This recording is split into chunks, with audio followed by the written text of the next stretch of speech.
Buonasera a tutti, ben ritrovati in questo nuovo appuntamento con Dr. Sardegna, come sempre a farvi compagnia in diretta dallo studio 1 di Torino, Alessandro Manno. Dallo studio 2 Emanuele Orru di Torino. E dallo studio 3 Piero Grimaldi. Cosa stai facendo? Cos'è questa pagliaccia? Caro bollette, bisogna comunque sia stare attenti, no? Sì, e fammi capire, quindi riusciamo a pagare la luce dello studio 1 e dello studio 2, no? No, è troppo così. Anche lo studio 3 riusciamo a pagare, Ale. Sì, infatti, allora quindi abbiamo tenuto solo i tuoi fondi, ma va bene, adesso tu però fai tutta la puntata così. Ringrazio Matteo Toffolon che ci dà un supporto in parte tecnica, quindi se puoi accendere anche le luci dello studio di Emanuele dello studio 2, grazie mille. Ecco, dopo che abbiamo finito questa... Come? Ho applaudito e si sono accese. Sembra anche con la casa domotica. Va bene, allora, dopo questa pagliacciata, che ormai non so quante puntate abbiamo fatto senza fare queste pagliacciate, direi di prendere subito il nostro ospite, perché torniamo a parlare, dopo una passata di puntate serissime, torniamo a parlare di sport, che è una cosa seria. E infatti con noi c'è un atleta serissimo che ha partecipato alle Olimpiadi di Tokyo, Andrea Grusti, marciatore sassarese, in forza al gruppo sportivo Fiamme Gialle. Ciao Andrea, grazie per essere con noi stasera. Ciao a tutti, no, io allora ho pagato le bollette, io a me la luce funziona, però non ho la casa domotica, quindi anche se ho bisogno dell'interruttore per forza. Allora, senti, facciamo una cosa, magari fai una medaglia, vinci qualcosa. Sì, infatti, la prima medaglia mi faccio la casa domotica, diciamo, preferisco dal lume di candela. Così puoi fare anche tu, applaudire, accendere le luci di casa. Senti, allora, tu, come ho detto, hai partecipato alle Olimpiadi di Tokyo, che è forse stato il momento, diciamo, più alto di questi ultimi, ultimi anni. È stato, diciamo, l'apice fino adesso, diciamo, della mia carriera. Allora, tu sei arrivato 23esimo, se non sbaglio, nella marcia 50 km. Allora, 50 km. Se mi puoi raccontare un po' in cosa consiste la marcia? Perché magari dici marcia 50 km. Allora, io ogni tanto quando la vedo in TV durante le Olimpiadi penso che facciate una fatica immane, quindi nel senso, puoi spiegare bene in cosa consiste? Ecco, come ti alleni? Qual è la differenza tra le altre tipologie di allenamento? Come, che ne so, per una persona che non segue l'atletica, la maratona, cosa la differenzia? Certo. No, poi soprattutto c'è parecchia confusione perché noto che tanta gente che magari mi vede marciare dicono quello sta facendo una maratona. Esatto. E ogni volta mi viene a dire no, non sto facendo una maratona, sto marciando. No, in poche parole sarebbe l'evoluzione del cammino, diciamo. Quindi sarebbe una sorta, diciamo, di camminata veloce evoluta in movimento molto più dinamico. Diciamo è quasi una camminata portata all'estremo, chiamiamola così, diciamo estremizzata al massimo, no? Ovviamente per chi pratica la marcia a livello appunto agonistico noi dobbiamo sottostare comunque a delle regole tecniche. Queste regole tecniche sono basate su due semplici regole: sbloccaggio e sospensione. Quindi noi in ogni gara siamo sottoposti a giudizio di più giudici sparsi lungo il percorso che appunto a loro volta ci giudicheranno in base alla nostra tecnica e se stiamo rispettando queste regole.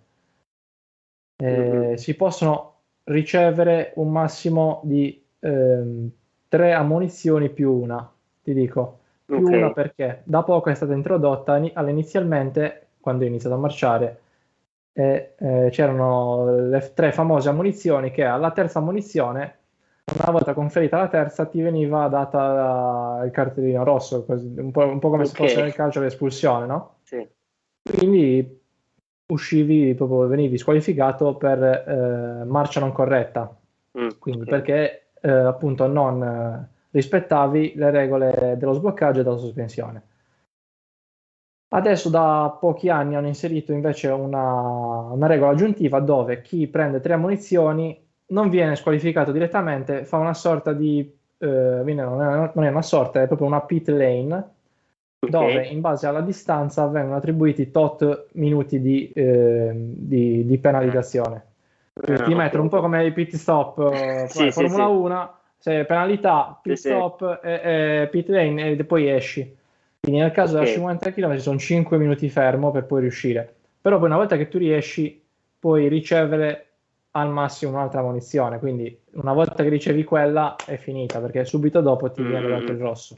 Quindi comunque sia, oltre alla fatica... danno quasi una seconda chance, ma ti bruciano la gara, cioè comunque la gara è comunque irrecuperabile, dopo che fai 5 minuti di pit lane è impossibile che ovviamente vincere la gara, sì, magari se sei in testa poi sì, puoi rientrare, puoi recuperare qualcosa, ma arrivi tanto dietro. Chiaro. Parlaci di Tokyo. Tokyo è, allora ti dico, personalmente è stato una delle emozioni più grosse,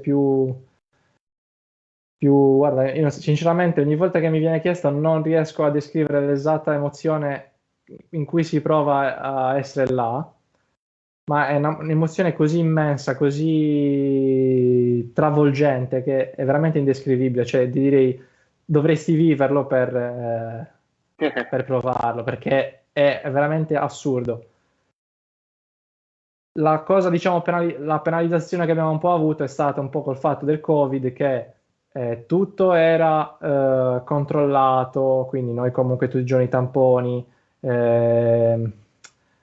poi ci hanno messo anche la distribuzione, diciamo, degli atleti al villaggio, l'hanno fatta un po' a blocchi, cioè andavano tipo gli ultimi 3-4 giorni pre-gara si andava al villaggio olimpico, mentre magari nelle precedenti edizioni tutti andavano dentro al villaggio, quindi per quanto mi hanno raccontato, dice, tu ti trovavi non so quante mila persone, tutti atleti di altissimo livello, tutti in un unico posto, cioè che è una figata.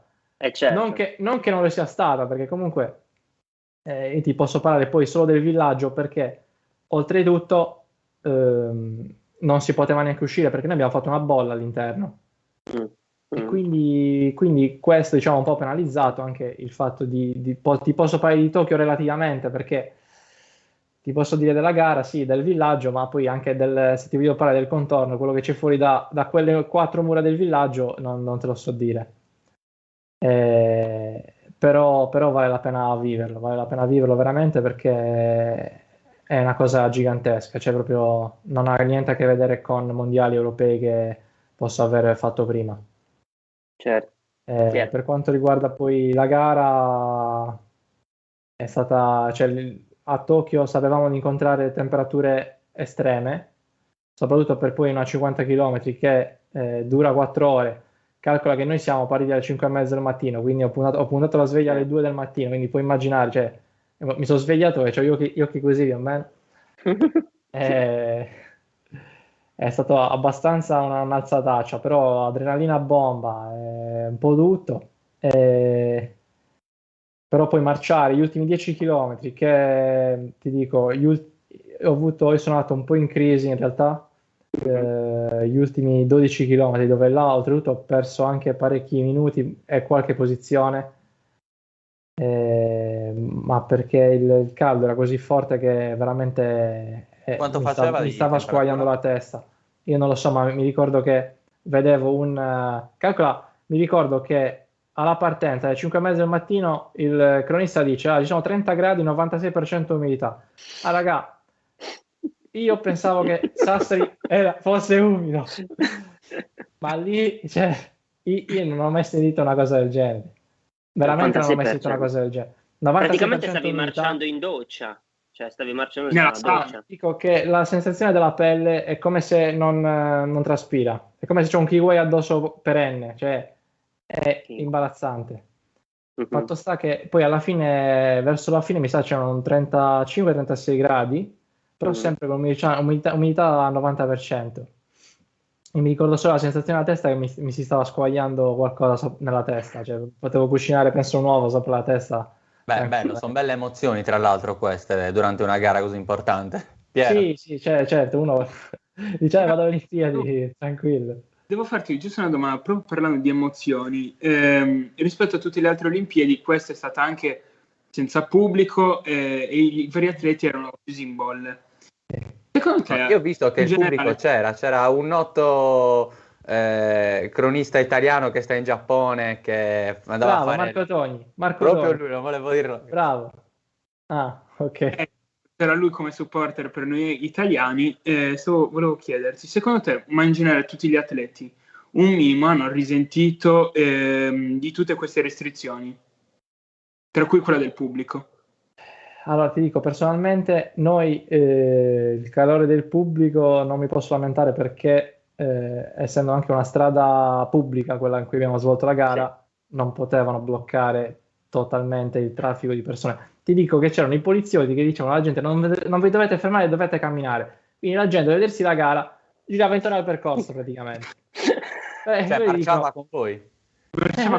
La gente, esatto, più o meno marciava con noi, però girava intorno al percorso, tutti giapponesi ovviamente, più appunto questo italiano che strillava durante la gara, ci faceva da supporto, sì. Diciamo, è un po' la mentalità giapponese. Ti è partito sì nella mente. Senti, io volevo farti una domanda sulla marcia, perché allora ne abbiamo parlato anche quando è venuto Stefano Oppo da noi. È una delle domande che gli faceva come ti sei avvicinato al tuo sport. Certo. Perché ecco, come diciamo sempre, non è che un bambino si sveglia la mattina così fa, voglio marciare. Voglio giocare nel PSG.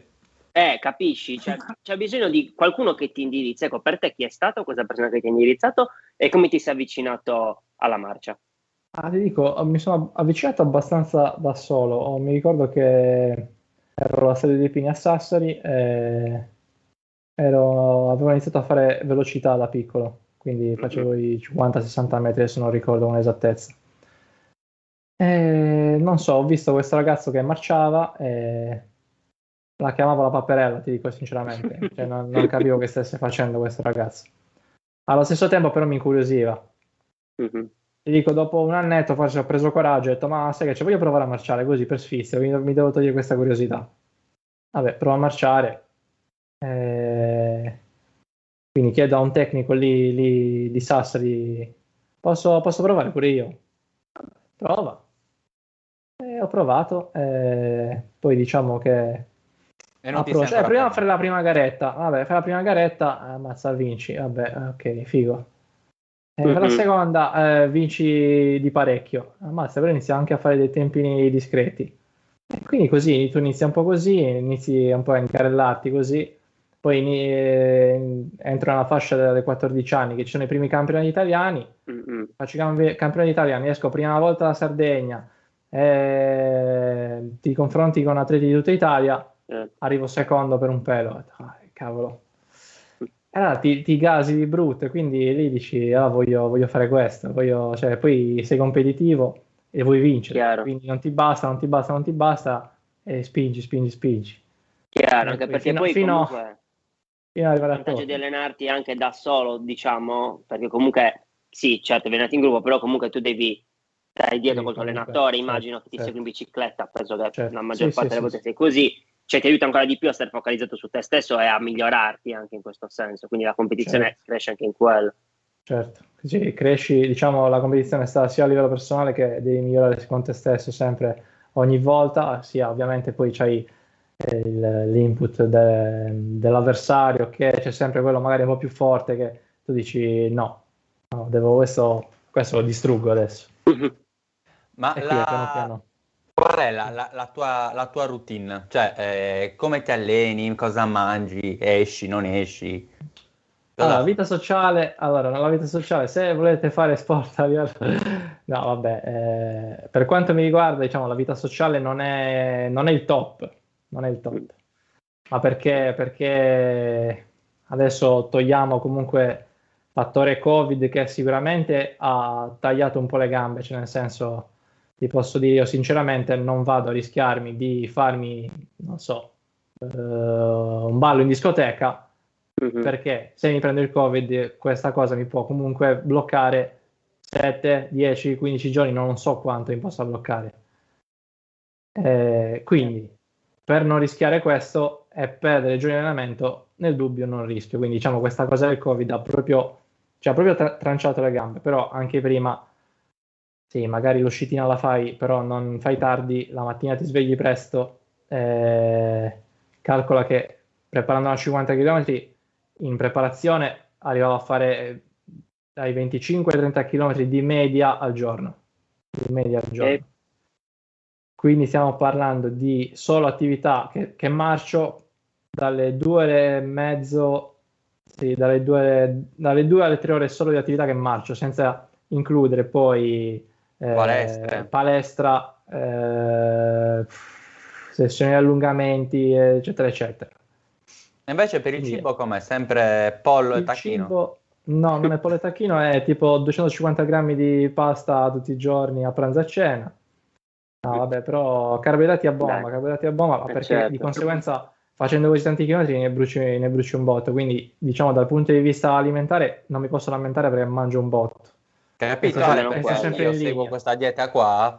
No, tu mangi perché hai fame. Però allora puoi farla, puoi seguirla, ma devi allenarti con me.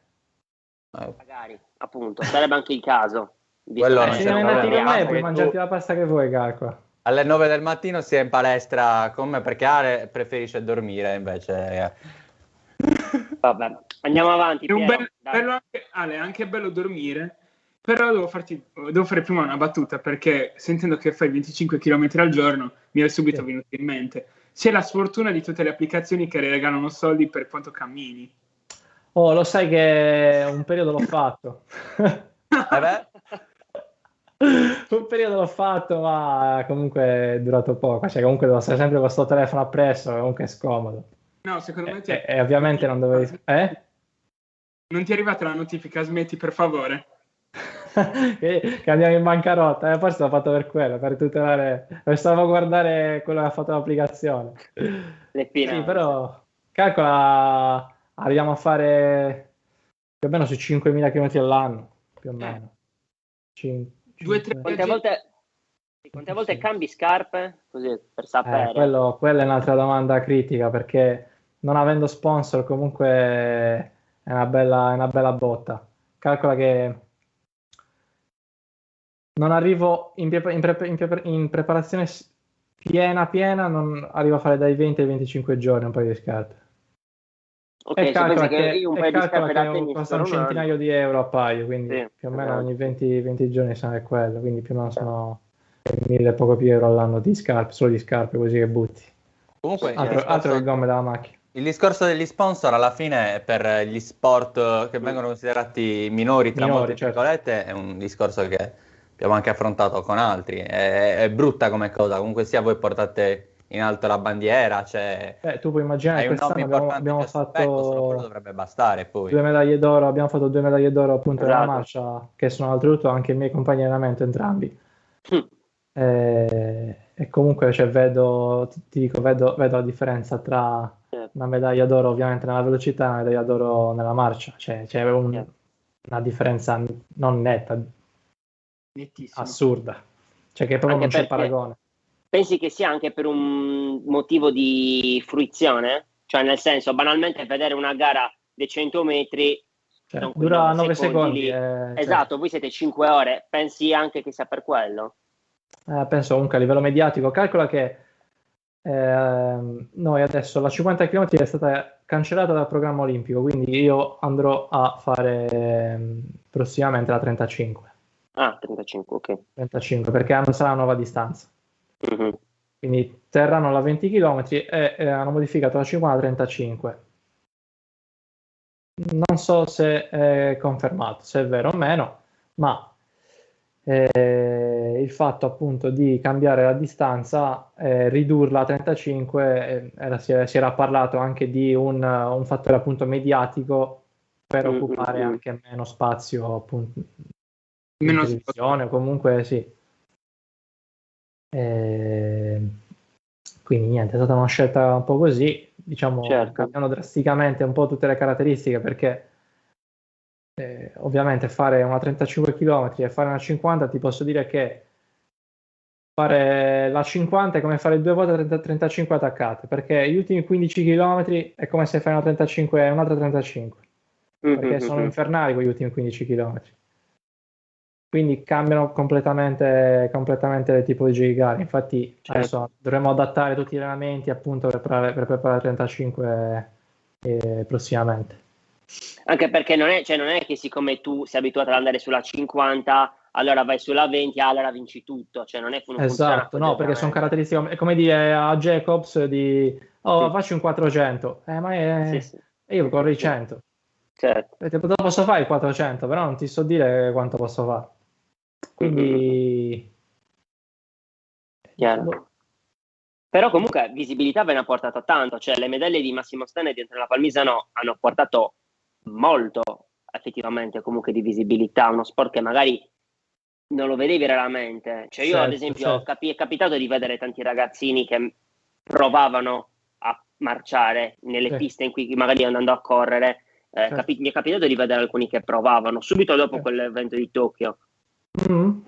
Sì, mi è capitato. Sì, lo so, magari non ci crederai, però l'ho notata questa cosa. No, vabbè, ma l'ho visto anch'io qua, comunque, qua in caserma, le Fiamme Gialle, che avendo il settore giovanile, ho visto, è arrivato, cioè, quest'anno veramente c'è stato, non solo nella marcia, in generale, è arrivato quasi il triplo dei ragazzini che arriva ogni anno a chiedere, appunto, di fare atletica nella sezione giovanile, appunto.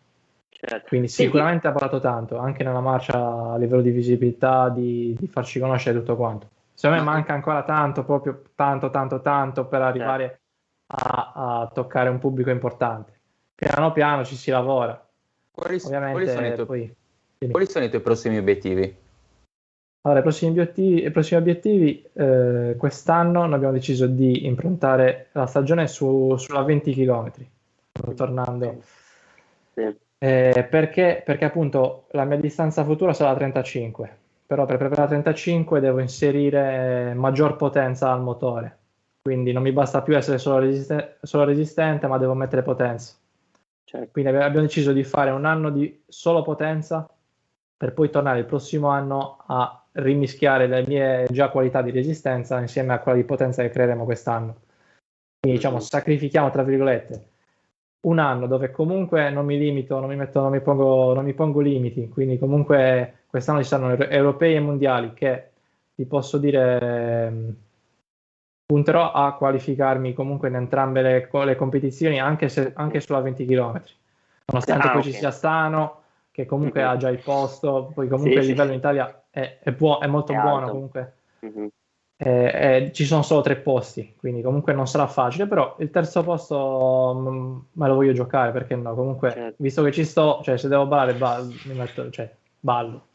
Chiaro. E niente, poi adesso ci sarà la Coppa del Mondo in Oman, dove ero prequalificato sulla 35 già dalle Olimpiadi, però appunto per questa stagione ho rifiutato il posto e mi concentrerò solo sulla 20 appunto. Quindi farò una serie di gare che poi dove proverò a qualificarmi poi per europei e mondiali a luglio e agosto, che sono in America i mondiali, a Monaco gli europei. Gli europei, sì. Pensi un attimo Piero, faccio quest'ultima domanda e poi andiamo a chiudere, poi se vuoi fare tu la domanda conclusiva di cappello. No, ne ho prima un'ultima e dopo... Allora dai, fai tu. Volevo chiederti, visto che adesso devi cambiare un pochettino anche modo di allenare e tutto, verrei anche affiancato da un mental coach per farti seguire durante il percorso. Calcola, io già mi affido da 1 anno e mezzo a uno psicologo dello sport. Secondo me è stata un po' la chiave che mi ha permesso di darmi qualcosa in più e credere di più in me stesso e sulle potenzialità, diciamo, che potevo realmente avere, quindi darmi quella sicurezza in più che mi mancava, mi mancava un pelino. Con questo ho trovato proprio uno shift che mi ha fatto proprio svoltare, cioè proprio mentalmente ho visto un'evoluzione grossa.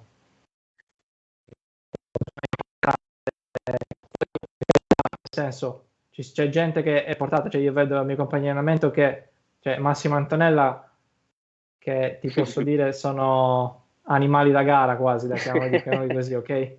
Quindi magari sono già preimpostati su quello e mentalmente sono già formati, tra virgolette, bene. Poi magari ognuno ha i suoi pro, contro o meno, però se hanno quello, vedono a paraocchi quando... Quindi a me invece questa cosa è servito per arrivare a quel tipo di visione, a quel tipo di mentalità che mi ha permesso appunto di fare l'anno scorso poi terzo all'Europeo a squadre sulla 50 e qualificarmi nella stessa gara alle Olimpiadi. Senti, come pensi cambierà la tua vita con i tuoi ritmi, con questo cambio? Cioè, hai fatto da tanto tempo che facevi la 50, adesso cambi e torni. Questo cambia un sacco, cambierà tutto, perché cambierà il modo di marciare, il modo cambierà tutto, cioè cambieranno gli allenamenti. Io ho abituato ormai, calcola che sono qua da quando avevo 19 anni, quindi ormai sono 7 più anni che sto qua, 7 anni che mi alleno proprio per la 50 km, quindi marcia per tanti chilometri, lenta, lungo. E invece adesso mi trovo a stare lì, a stare sul pezzo sempre, tutta frequenza. Sì. E quindi diciamo adesso inizialmente il mio cervello si stava tipo sciogliendo, perché abituato a ritmi lenti, tranquillo, adesso devo stare tutta bomba. E adesso piano piano mi sto adeguando, però so che ci sarà tanto da lavorare e ci sarà ancora tanto da fare. Senti, l'ultima domanda è questa. Noi domani veniamo a Roma. Sì. Ti incontriamo dopo che sei morto, sepolto da un allenamento e ti chiediamo, Andrea, cosa vuoi per aperitivo? Tu cosa ci rispondi? Io un Campari Spritz, grazie. Un Campari Spritz, che bello classico, ma non l'avevamo ancora preso il Campari Spritz. No. E tra l'altro è l'unico degli olimpici che c'è, si può dire acqua minerale con l'occhiolino. Sì, esatto, sei stato l'unico onesto, perché è venuto Patta, è venuto Oppo, tutti noi acqua minerale, stiamo tranquilli. Vabbè, raga, c'è nel senso. L'ho deciso. Così una volta che se devo prendere, se vado a fare una volta aperitivo, non vado mai a fare aperitivo, perché magari mi sto allenando, almeno l'aperitivo fammelo fare, però. È giusto, infatti noi siamo contenti, cioè è giusto così, cioè nel senso un minimo di facciamo dovete vivere anche voi. E poi vi porto in un ristorante dove ci spacchiamo di carne.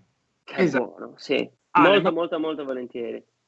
Ma con la camminata che fa brucia tutti gli zuccheri d'alcol, per cui aspetta, però il problema è quello, con tutti i chilometri che faccio, io bevo il Campari Spritz e sono morto, però me lo bevo lo stesso. Vabbè, però risparmio. No, infatti, vedi che quando si poteva andare a fare serata, magari le poche volte che andavo, vedi, a risparmio fai un cocktail, massimo 2, sei morto, fai di lusso. Serata finita. Poi dicevo, riparatemi a casa, a posto. Va bene. Allora Andrea, quindi abbiamo scoperto anche questo, poi faremo tutti i vari montaggi, sarà molto divertente vedere. Chissà se qualche altro olimpico ci verrà a dire. Quanti altri olimpici ci sono sardi ancora? C'è quello. C'è Davide Ruiu, quello che fa pesi, Marco Spissu. Stiamo lavorando, ragazzi. Stiamo lavorando. Nient'altro. Ve lo dico così, stiamo lavorando magari. La Caddari. Sì, è già venuta ospite da noi, sì. Però potrebbe essere anche un altro sassarese che viene, non lo so. Noi ci speriamo, ci lavoriamo. Il Sassari dice Ruiu e Spissu, così non ti sbagli. Quindi vedete un po'. Facciamo poi sondaggi nelle storie di Instagram e vedete voi cosa preferite voi. Va bene Andrea, allora grazie mille per essere stato con noi. Grazie a voi ragazzi. Gialle che ti ha fatto venire qua con noi, ti ha dato l'autorizzazione ovviamente a essere qua con noi. E niente, in bocca al lupo per tutto, ci sentiamo presto. Grazie mille. Certo. Ciao ragazzi. Ciao. Buonasera. Allora, Manu, do a te la parola perché mi sa. Sì, do a te la parola e grazie per. Ed eccolo qui. Che ci viene a trovare. Sono arrivato subito. Sei fortissimo. Adesso appena la regia, eccolo qua. Eccolo qua. Già l'avete imparato a conoscere, l'avete imparato ad amare, perché no? Anche magari l'avete già imparato ad odiare. Forse. La spalla o chi per lui, e lui è Alessandro Pulisi della mezz'ora. Ciao Ale, ciao ragazzi, ciao, che bello, una cosa tutti insieme così è fantastica. Vero. Allora adesso facciamo questa cosa molto autoreferenziale, mi sembra nei servizi del TG1 quando intervistano gli attori delle fiction Rai che vanno in onda 5 minuti dopo il TG1. Allora Ale, raccontaci un po' cosa fai, guarda, 1 minuto, 2 minuti, cosa fai, perché sei qui? Bene, io che parlo tantissimo, per me 1 minuto o 2 è veramente infatti poco, però ci tronchiamo. Vai. No, dai, a parte gli scherzi, sono molto contento di partecipare comunque sia con Tok Tok Sardegna ad aver dato inizio a questa piattaforma che da mezz'ora, che è un intrattenimento veramente molto molto molto molto molto ironico, che io e Emanuele abbiamo deciso di affrontare. La mia spalla, devo anche ringraziarlo perché, credetemi, è stato tanto tanto dietro di me a bussare, a dirmi: Ale, ma cosa facciamo? Io, ma purtroppo non ce la faccio. Poi, invece, ragazzi, devo essere onesto, grazie al Covid, che adesso eccoci qua a casa col Covid, è stata una buona mossa e abbiamo iniziato. Però, oltre a questo, devo dire che a me piace tanto approfondire, diciamo, sugli imprenditori, su tantissimi giovani che non vengono valorizzati. E il mio scopo è sia quello di valorizzare i giovani imprenditori che non si fanno vedere ma si fanno sentire, e io li voglio far vedere e anche sentire. Infatti, come avete già visto, venerdì abbiamo fatto Fabio e Matteo, che sono stati 2 grandissimi ragazzi che hanno dato il via a una piattaforma digitale che si chiama We Are Fuoco. Su Instagram è invece correttamente Fuorifuoco. E sulla fotografia, io vi invito anche a controllare. E adesso poi io vi lascio quel punto interrogativo, perché già da questo venerdì io vi consiglio di guardarlo, perché vi farete un bel po' di risate. Perfetto, grazie mille allora ad Alessandro. Andiamo in chiusura, quindi vorrei sentire anche la musica di sottofondo, se già me la possono mettere, probabilmente c'è già, io non la sento, che potrebbe essere tranquillamente così. Che dire, allora, grazie per averci seguito, l'appuntamento è per mercoledì prossimo, sempre 19, qua su Radiolina, dove ovviamente è Tocco Sardegna, dove vi raccontiamo di tutto e di più quello che accade dalla Sardegna e non solo. L'appuntamento invece su Tocco Sardegna, con la mezz'ora, con Alessandro Pulici e il nostro buon Emanuele Urru, che sarà ospite. Nuovo appuntamento, che dire, Alessandro Manno in diretta da Torino, un saluto. Emanuele Urru in diretta da Torino, con la luce è tutto. Per fortuna che è la luce, un saluto da Piero Grimaldi, da Monserrato. E io ho sempre amato fare questa cosa, quindi bene, faccio come i giornalisti seri che sistemano le cose quando stanno andando via. A tutti voi che ci avete seguito, l'augurio di una buona serata, ci vediamo qua, puntuali, alle 19 mercoledì. Buona serata a tutti.